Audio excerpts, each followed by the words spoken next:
अनीता हत्याकांड में नया मोड़ सामने आया है। हत्याकांड से जुड़ा एक ऑडियो इस वक्त सामने आया, जिसमें तैयब अंसारी नाम के व्यक्ति पर हत्या का संदेह जताया गया है।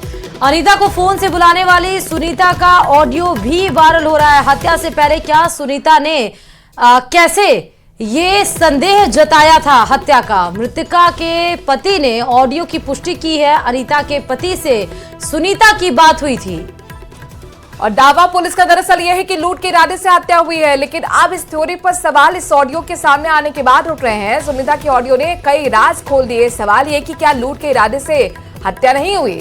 सवाल ये कि हत्या की कहानी है या दूसरी कोई और कहानी है? आखिर सुनीता ने अनीता चौधरी की हत्या का अंदेशा क्यों जताया? ये अपने आप में बड़ा सवाल ये भी कि शव मिलने से पहले क्यों कहा कि निपटा दिया दीदी को? सुनीता ने क्यों कहा कि अगला नंबर है इसका? अगर लूट के इरादे से हत्या हुई तो क्यों तैयब अंसारी द्वारा हत्या का सुनीता ने संदेह जताया, शक जताया? मृतक अनीता चौधरी की बड़ी बात यह है कि पति जो है अनीता चौधरी का, उसने भी सुनीता से हुई बातचीत की पुष्टि की है। और अब जो राज सामने आए हैं, उस राज के सामने आने के बाद कई सवाल खड़े हो गए हैं।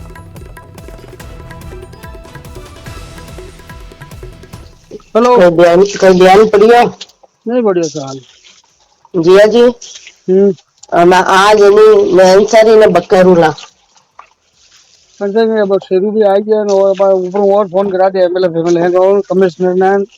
अब एक बात समझ में नहीं आ रही, सुमन जी के बाद 4 बजे इनकी बहन बात हुई। अंसारी ने हमारा हैगा रिकॉर्ड नंबर गया पर ठीक हो रही है तुम्हारा नंबर। मारी बात सुनो।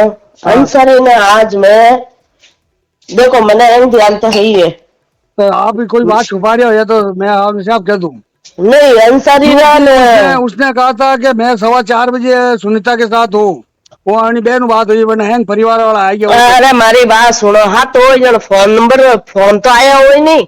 मैंने फोन तो करी हो ही, या मैं पार्लर बारे तो गई हूँ नहीं। हाँ बस अब नहीं मैं अंसारी हाँ छो करता मैं कह रहा सुमन ही माने इतना दिए मैं जाने कह दिया जिया जी छो करता। अब कहीं कहो अंसारी कहीं कहो थे मैं अंसारी ने एक ही बात कहूला था नहीं इन चीजों अनजान रही जो भाई मैंने ठाकुर सुमन ने कहीं ध्यान हुआ थोड़े 12 महीने। हाँ मैं अंसारी ने एक ही बात कहूला अगर अनीता जी थोड़ा गुड है तो मैंने नहीं थोड़ा ध्यान है। मैं पुलिस वाला थोड़े बारे में बताऊला। थाना इनमें डाउट है कि मैंने 100% इन बात डाउट है।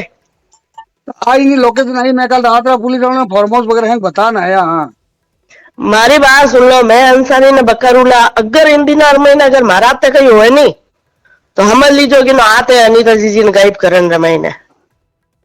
मेरे पास सुमन का फोन आया था, वो मेरे पास कॉल रिकॉर्डिंग पड़ी है। सुमन ने कहा था कि तैयब अंसारी इसके पीछे हाथ हो सकता है, ये कुछ भी करा सकता है। मैंने कहा बिल्कुल करा सकता है। उसका ही डाली भाई मिंद चौरा में फॉर्म हाउस भी है। तो सुमन ने कहा मैं तैयब अंसारी को करूंगी और वो मेरे साथ भी कुछ भी कर सकता है। अगर 4-5 दिन मेरे साथ कुछ हो जाता है तो उसकी सारी जवाबदारी तैयब अंसारी की भी होगी। ये मैंने कहा ठीक है, आप एक काम करो, एफआईआर दर्ज करा दो, पुलिस को कह दो जाके कि मेरे को इससे जान से खतरा है। और तुम खुद लिख लो और लिख के रख लो तुम्हारे पास में लेटर पेड में कागज में कि मेरे दरमियान कुछ होता है करता है 4-5 दिन में, उसकी सारी जवाबदारी तैयब अंसारी की है। कि सबके पीछे इसका तैयब अंसारी का हाथ है। हमारे पास ऐसा कोई ऑडियो नहीं आया है। अगर ऑडियो ऐसा आता है तो उस विषय में हम जांच करेंगे। सर अभी तक क्या डेवलपमेंट है? आरोपी पकड़ा गया है, कितनों की गिरफ्तारी हुई है? अभी तक एक की गिरफ्तारी अभी हुई है, जो आरोपी जो उसकी पत्नी है और जो को अक्यूज्ड है उसकी हमने गिरफ्तारी अभी की है। और जैसा मैंने पहले भी बताया था कि इन दोनों ने प्लानिंग के तहत षड्यंत्र पूर्वक इस घटना को कारित किया है। बाकी जो मेन आरोपी है उसके पीछे हमारी टीम लगी हुई है। उसके लोकेशन के बारे में कुछ लीड्स आए हैं। 4 टीमें जो हैं अपने ज़िले की लगी हुई है और हमारा प्रयास है जल्द से जल्द उसकी गिरफ्तारी सुनिश्चित करें। और इस खबर पर संवाददाता चंद्रशेखर इस खबर पर लाइव जुड़ चुके हैं। चंद्रशेखर, एक तरफ ऑडियो वायरल हो रहा है लेकिन डीएसपी महर्षि बोल रहे हैं कि उस ऑडियो की पुष्टि नहीं करते हैं और मेन जो कल्प्रिट है उसकी पत्नी गिरफ्तार हो चुकी है, लेकिन अभी भी जो मेन कल्प्रिट है वो गिरफ्त से दूर है। कितना और समय पुलिस को लग सकता है इस पूरी गुत्थी को सुलझाने में? हाँ, देखिए, बात करें तो पुलिस की तरफ से तो ये मामला पूरा जो है कल सुलझा दिया गया था। पुलिस ने ये कह दिया था कि जो मुख्य आरोपी गुलामुद्दीन है वो कर्जे में डूबा हुआ था, सट्टा और जुआ खेलने का आदी था और अपने कर्जा उतारने के लिए जो है उसने अनीता का खून किया। लेकिन ये ऑडियो आने के बाद कई राज सामने आए हैं। आप इस ऑडियो में जैसा कि सुनीता उर्फ सुमन जो अनीता के पास कभी पार्लर में नौकरी करती थी, अब उसने गंगाना क्षेत्र में अपना खुद का पार्लर खोल रखा है। अनीता, उसके पति का दावा है कि अनीता अपने परिवार को बोल के गई थी कि वो सुमन के यहाँ जा रही है। उसके बाद अनीता कहाँ चली गई उसको लेकर जो उसने सवाल किया तो उसने कहा कि अगर वो मेरे पास आई तो उसकी कॉल डिटेल होगी, और साथ ही वो ये कहती है कि इसमें जो है तैयब अंसारी का हाथ है, और साथ में ये यह भी कहती हुई सुनाई दे रही है कि मुझे सब पता है, इसलिए मैं तैयब अंसारी को फोन करूंगी और अनीता के बारे में पूछूंगी। उसने ये भी अंदेशा जताया कि जो है अनीता के साथ उसने कुछ गलत कर दिया है। सबसे बड़ी बात, जब तक शव नहीं मिला था, जब तक गुमशुदगी दर्ज थी, परिवार और पुलिस की नजरों में वो गुमशुदा थी, तब जो है सुनीता यानी कि सुमन ने उसकी हत्या का अंदेशा जताया है। और साथ ही उसने ये कहा है कि मैं जब उसको फोन करूंगी तब जो है उसके बाद 4-5 दिनों में मेरे साथ भी कुछ गलत हो सकता है, और यदि मेरे साथ गलत होता है तो उसका जो है पूरा जिम्मेदार जो है तैयब अंसारी होता है। इसके अलावा इस ऑडियो में सुमन ने किसी फोटो और वीडियो का भी जिक्र किया है। और सबसे बड़ी बात, पुलिस के हाथ में ना तो अब तक अनीता का मोबाइल लगा है और ना ही बात करें तो जो मुख्य आरोपी गुलामुद्दीन है उसका मोबाइल लगा है। जो अनीता का पति है मनमोहन, उसका कहना है कि ये लूट के लिए की गई वारदात नहीं है, चूंकि इसके पीछे बड़ी कहानी है, उनका ये आरोप है। वो बड़ी कहानी क्या है उसको लेकर जो ये ऑडियो कहीं ना कहीं बड़े सवाल खड़ा करता है। अगर बात करें हत्या करने का, तो जिस तरह से अगर मनोवैज्ञानिक तरीके से सोचे, यदि लूट के लिए हत्या की गई होती और उसे खड्डे में दफन किया गया होता तो उसके पीछे रिवेंज जैसी कहानी नहीं होती, उसके पीछे प्रतिशोध जैसा मामला नहीं होता, और इस तरह से 6 टुकड़े जो है शरीर के नहीं किए जाते। 6 टुकड़े करने का मतलब है कि कहीं ना कहीं इसके पीछे रिवेंज का मोटो भी सामने आता है। ये थ्योरी एक अलग चल रही है, लेकिन पुलिस की जो थ्योरी है कि लेकिन एक बात बताइए, आपने यहाँ पर मनमोहन यानी कि अनीता के पति से भी बात की, वो पुष्टि कर रहे हैं कि हाँ मेरे पास भी ऑडियो है जिसमें मैं सुनीता से बात कर रहा हूँ, और वो ये भी कहते हैं कि हाँ तैयब हो सकता है, बिल्कुल हो सकता है, लेकिन हत्या के पीछे का मकसद भी तो होगा, उसके बारे में क्या जिक्र किया? देखिए, अगर खुल के, हालांकि ये परिवार बात नहीं कर रहा है, कहीं ना कहीं डरा सहमा है, लेकिन ये जो बात आ रही है ऑडियो की पुष्टि की, तो अनीता के पति ने ही ये ऑडियो उपलब्ध कराया है। उसकी खुद की जो है सुनीता से बात हुई थी, उसी का ये ऑडियो है, उसने खुद इस बात की पुष्टि की और उसी ने ये ऑडियो उपलब्ध कराया है। बात करें तो जिस तरह से ऑडियो में जो सुमन कहती सुनाई दे रही है कि मुझे सब पता है अंसारी के बारे में, तो उसको क्या पता है ये बात अभी तक जो है सामने नहीं आई है। जिस फोटो और वीडियो का जिक्र किया गया है वो फोटो और वीडियो क्या है, उसमें क्या राज छुपा है, कहीं ना कहीं बड़ी कहानी इसके पीछे है, और कई बड़े लोग जो है इस मामले में जो है सफेद पर्दापोश जो है लोग सामने आ सकते हैं। कई ऐसे लोग हैं जिनकी कहानी इस कहानी से जुड़ी हुई है। देखने वाली बात है कि पुलिस इस कहानी का कब पर्दाफाश करती है, लेकिन सबसे बड़ी बात करें तो जो ऑडियो सामने आया है उसमें जो सुनीता है यानी कि सुमन, वो उसकी हत्या से पूर्व यानी कि उसका शव मिलने से पहले वो कैसे उसने जो है इस बात का अंदेशा जताया कि अनीता के साथ कुछ गलत हुआ है और मैं जो है तैयब अंसारी को अब धमकाऊंगी। धमकाने का शब्द जो उसने इस्तेमाल किया है, जो शब्द इस्तेमाल किया, उसके पीछे की जो उसका आत्मविश्वास है वो नजर आता है कि इसके पास भी तैयब अंसारी से लेकर कुछ न कुछ ऐसे दस्तावेज या ऐसे फोटो या वीडियो सुनीता के पास भी होने के ऐसे वो क्या वीडियो है, क्या तस्वीर है, अपने आप में बड़ा सवाल है, और तैयब अंसारी के साथ क्या सुनीता से भी सवाल जवाब होंगे, ये देखना होगा। शुक्रिया चंद्रशेखर तमाम जानकारी हम तक पहुंचाने के लिए। और चलिए अब भीलवाड़ा से खबर बताते चले। भीलवाड़ा के आसिन थाना के नारायणपुरा गांव में दीपावली पर्व पर 2 परिवारों में उस समय मातम छा गया जब एक मावा फैक्ट्री में कार्य करते समय बॉयलर फटने से 2 श्रमिकों की मौत हो गई। तेज धमाके की वजह से फैक्ट्री की छत टूटकर नीचे गिर गई तो जोरदार आवाज की वजह से आसपास के लोगों में दहशत फैल गई। सूचना पर मौके पर पहुंची आसीन थाना पुलिस ने दोनों युवकों के शवों को बाहर निकाला, अस्पताल की मोर्चरी में रखवाया, जहां आज सुबह उनका पोस्टमार्टम कराकर परिजनों को सौंप दिया गया। 2 युवकों की एक साथ मौत के कारण पूरे गांव में मातम छा गया। टोंक जिले के खरेड़ा टोल नाके पर बदमाशों की एक बार फिर से गुंडागर्दी सामने आई है। यहां पर कार में सवार होकर आए 10 से 12 बदमाशों ने टोल इंचार्ज से मारपीट की। और इस मारपीट से करीब 2 घंटे पहले एक कार में सवार बदमाशों से टोल को लेकर बहस हुई थी। ये लोग कार में सवार होकर आए, पीडब्ल्यूडी कार्मिक का कार्ड दिखाकर बिना टोल दिए निकलने की जिद कर रहे थे, जिसके बाद बदमाशों ने आकर उनसे मारपीट की। टोल इंचार्ज ने महंदवास थाने में मामला दर्ज करवा दिया है। मारपीट की पूरी वारदात सीसीटीवी कैमरे में कैद हो गई है। और कोटा से सीधे लाइव तस्वीरें आ चुकी हैं चोरी की, जहां पर भामाशाह मंडी से धान बेचकर घर जा रहे किसान के ट्रैक्टर ट्रॉली से चोरों ने 1,18,000 रुपए की नकदी पार कर ली है। चोरी की करतूत सीसीटीवी में कैद हो गई। किसान जैसे ही खाना खाने के लिए होटल में रुके, बदमाश ने मौका देखकर टूल में रखी 1 लाख से ज्यादा की नकदी पर हाथ साफ कर लिया। वारदात के बाद आरोपी मौके से फरार हो गया। पीड़ित किसान देही खेड़ा निवासी राजेन मीणा ने थाने में केस दर्ज कराया है। पीड़ित फसल बेचकर घर लौट रहा था कि इस दौरान चोरी की वारदात उसके साथ घट गई।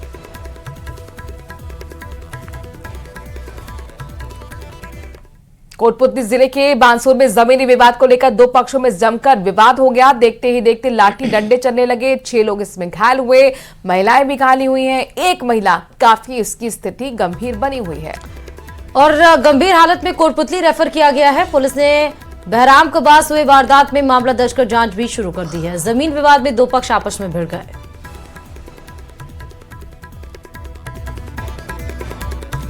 और इधर डूंगरपुर में रामसागड़ा थाना क्षेत्र के कोड़ियाकुंड गांव के पास एक ही परिवार के 8 से 10 लोगों पर 10 से ज्यादा बदमाशों ने हमला बोल दिया, जिसमें 2 महिलाओं समेत 6 लोग घायल हो गए। सभी घायलों को अस्पताल में भर्ती कराया गया है। मारपीट में घायल लोग अपने रिश्तेदार से मिलकर वापस लौट रहे थे कि लौटते समय पहले से घात लगाकर बैठे बदमाशों ने हथियारों और पत्थरों से हमला बोल दिया। फिलहाल घटना की जानकारी मिलने के बाद पुलिस एक्टिव हो गई है।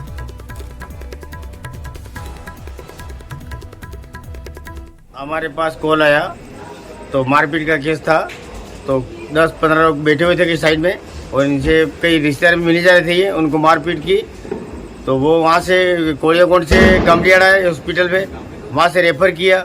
रेफर के हम डूंगरपुर लेके आए और 6 लोग घायल हैं, 2 लेडीज है, 4 जेंट्स हैं। और झुन्नू से बड़ी खबर है, जहां पर रिको इलाके में महिला की हत्या से सनसनी फैल गई। मृतक कमला देवी किराए के मकान में रहती थी। मकान मालिक ने कंट्रोल रूम को इस बारे में जानकारी दी है और जानकारी के बाद मौके पर पुलिस पहुंच चुकी है। एएसपी ने घटनास्थल का मौका मुआयना भी कर लिया। एफएसएल और एमओबी और उसके साथ ही डॉग स्क्वाड की टीम को बुलाया गया है। मौके पर पुलिस ने मृतक महिला के परिजनों को सूचना भी दे दी है। तो रिको इलाके में महिला की हत्या से सनसनी, झुंझुनू से इस वक्त की बड़ी खबर आपको बता रहे हैं। एएसपी घटनास्थल का मौका मुआयना कर चुकी हैं और उसके बाद इन्वेस्टिगेशन टीम को बुलाया गया है इन्वेस्टिगेट करने के लिए, ताकि साक्ष्य जुटाए जा सके और कार्रवाई में मदद दी जा सके। महिला के परिजनों को सूचित भी कर दिया गया है।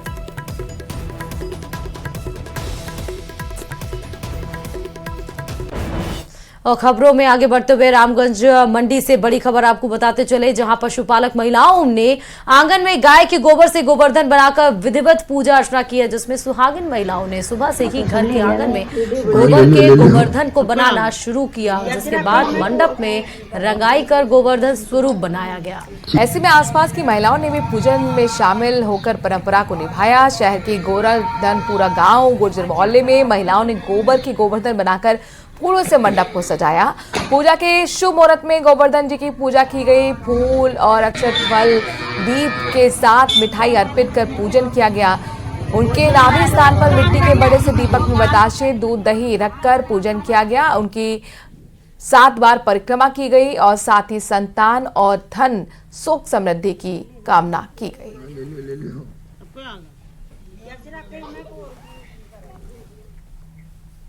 प्रदेश में दिवाली के अगले दिन यानी कि गोवर्धन पूजा की परंपरा आज पूरे प्रदेश में निभाई जा रही है। भारतीय परंपरा के मुताबिक महिलाएं लाल मिट्टी और गाय के गोबर से गोवर्धन पर्वत बनाकर पूजन कर रही हैं।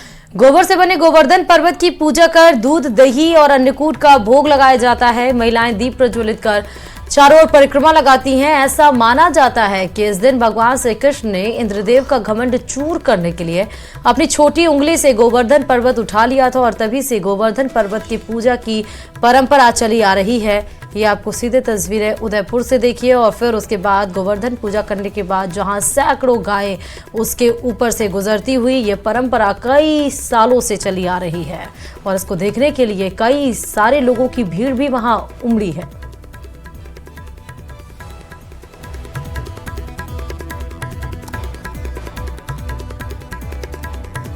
तो जीत का ये पर्व भी माना जाता है क्योंकि घमंड के इंद्रदेव के घमंड को चकनाचूर करने के लिए जब द्वारका वासियों को गोवर्धन पर्वत उठाकर और मूसलाधार बारिश से बचाने के लिए श्री कृष्ण ने गोवर्धन पर्वत उठा के उन सभी द्वारका वासियों को उसके नीचे खड़ा कर दिया था और उसके बाद से ये देखिए गोवर्धन की पूजा तब से हो रही है। पहली तस्वीर में आपको दिखाई पड़ रहा है गोवर्धन की मूर्ति गोबर और से बनाकर उसकी पूजा अर्चना की जाती है और उसके बाद ये गायों की परंपरा उसके ऊपर से गुजरते हुए।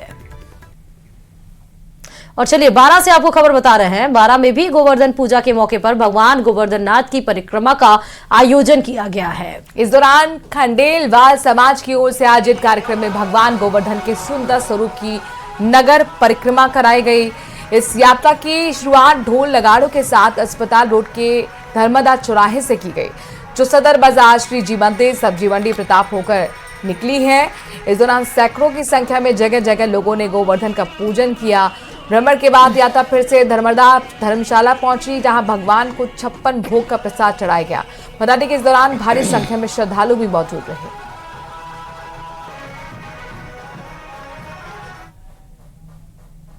पूरे देश भर में दीपावली के बाद अन्नकूट का उत्सव मनाया जाता है। आज के दिवस भगवान श्री गोवर्धन की पूजा की जाती है। गोवर्धन पूरे वर्ष धन धान्य वसुंधरा को उपजाऊ बनाने तथा पूरी संपन्नता के लिए माने जाने वाले देवता हैं। इसी संदर्भ में आज खंडेलवाल समाज की भी 12 में द्वितीय दूसरी श्री गोवर्धन पदयात्रा है। वहीं कोटा में आपको अब तस्वीरें दिखाते हैं गोवर्धन पूजा की, जहां पर गुर्जर समाज की ओर से खास परंपरा को रंग यहां पर अलग अलग देखने को मिले हैं।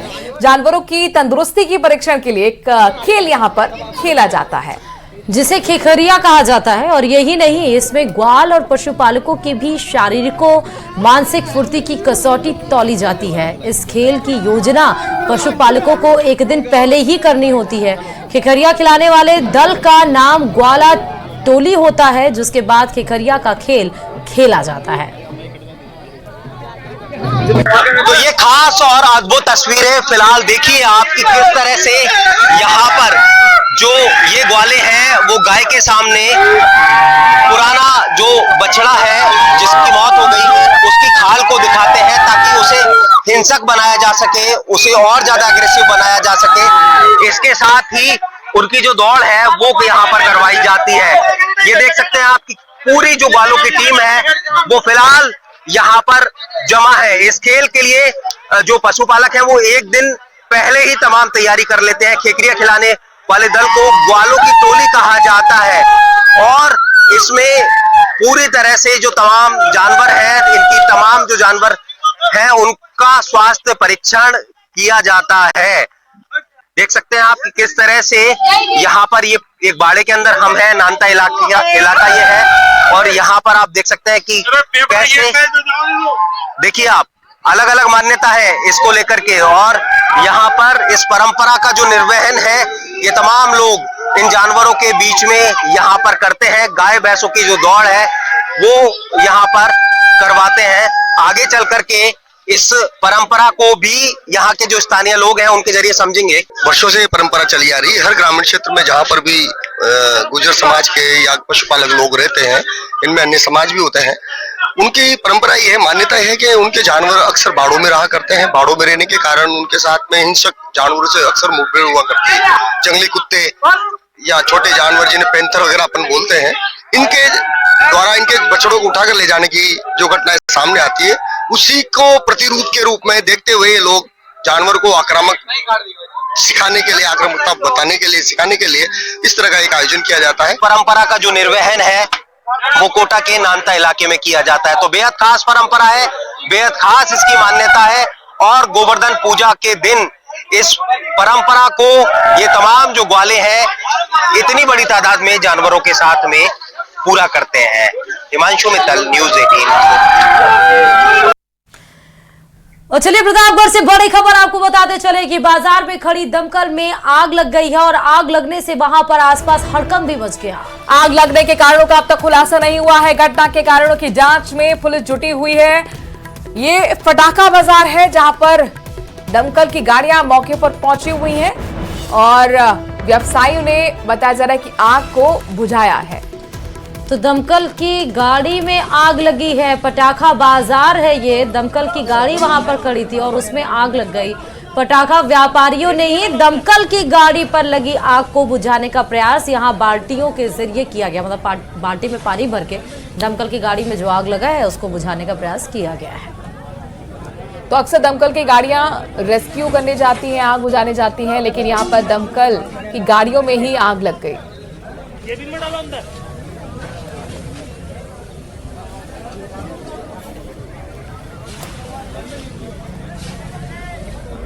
बड़ी खबर दौसा से है जहां पर पेड़ पर युवक का शव लटका हुआ मिला। लालसोट के पहाड़ पर पेड़ पर लटका हुआ युवक का शव मिलने से सनसनी फैल गई। घटना की जानकारी मिलते ही पुलिस भी मौके पर पहुंची। शव को पेड़ से उतारकर अस्पताल में रखवाया गया है पोस्टमार्टम के लिए। पेड़ पर लटका मिला है युवक का शव। इलाके में सनसनी फैल गई। जैसे ही पुलिस को इत्तला हुआ, पुलिस से सूचना के आधार पर मौके पर पहुंची। शव को पेड़ से उतारकर अस्पताल की मोर्चरी में रखवा दिया गया है।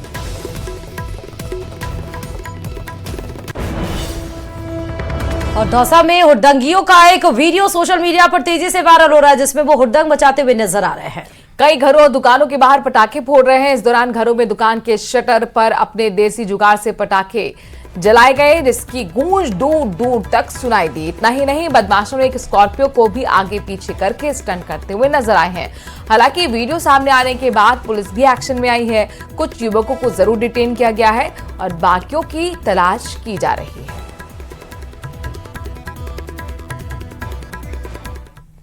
बढ़ते आगे, नेशनल हाईवे पर ट्रक चालकों के साथ हुई लूट की वारदात के मामले में सिरोही पुलिस ने एक्शन लिया है। लूट में शामिल आरोपी की गिरफ्तारी कर ली गई है। गिरफ्तार आरोपी जिले में टॉप 10 अपराधियों में शामिल है जिस पर 2000 का इनाम भी घोषित था। बताते चले कि आरोपी घटना के बाद से पुलिस से बचने के लिए लगातार फरार चल रहा था और उसकी गिरफ्तारी के लिए लगातार प्रयास किए जा रहे थे और आखिरकार पुलिस को सफलता लगी। पुलिस ने गिरफ्तार कर लिया इनामी लुटेरे को।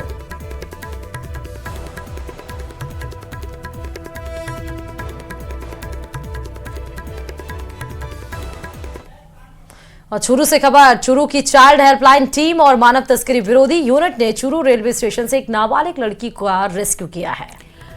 इस लड़की के बारे में जानकारी मिली कि यूपी की रहने वाली है। नाबालिग को राजकीय भरतिया जिला अस्पताल में स्वास्थ्य परीक्षण कराने के बाद बाल कल्याण समिति के समक्ष पेश किया गया, जहां से नाबालिग लड़की को अस्थायी तौर पर सखी सेंटर भिजवाया गया है। पहले भी इस तरीके के मामले सामने आ चुके हैं जहां दूसरे प्रदेशों से रुपए लेकर लड़कियां खरीदी जाती हैं और फिर घर बसाने के नाम पर बड़े उम्र के लड़कों से शादी करवा दी जाती है।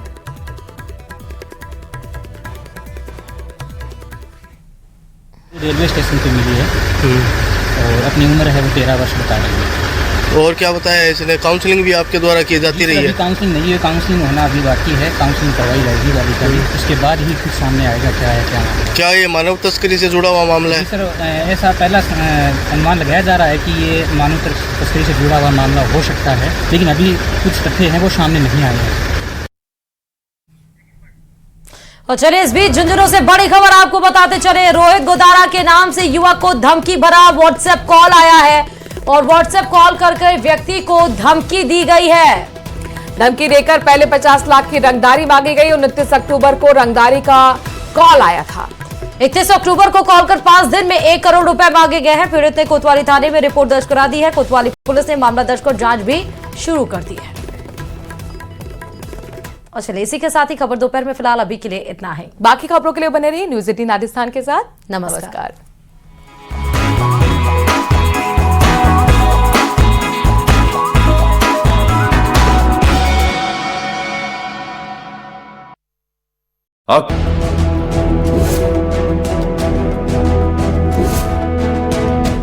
सूबे की नई स्वास्थ्य व्यवस्था से एक वीडियो आए दिन वायरल होते रहते हैं। कभी अधीक्षक का ड्राइवर मरीजों का इलाज करता है तो कभी संविदा कर्मचारी मरीज का ईसीजी करता पाया जाता है।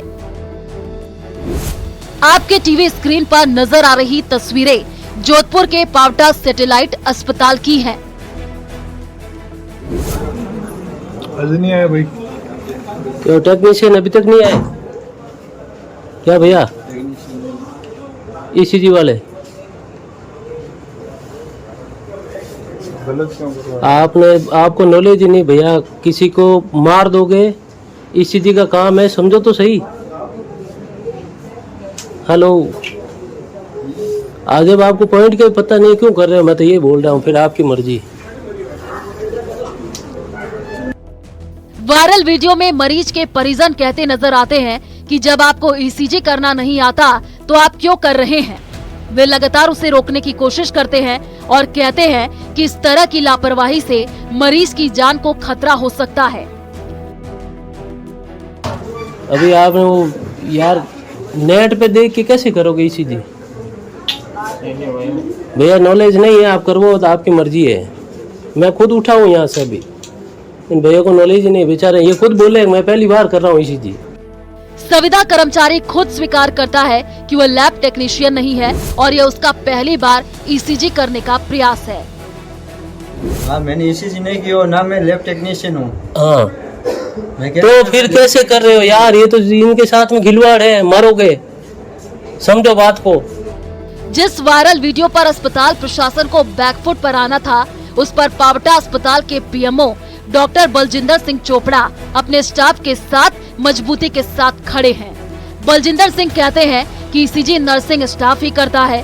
डॉक्टर चोपड़ा कहते हैं कि ईसीजी रूम में मरीज और डॉक्टर की अनुमति के बिना वीडियो बनाना गलत है। यही खंडन करना चाहेंगे।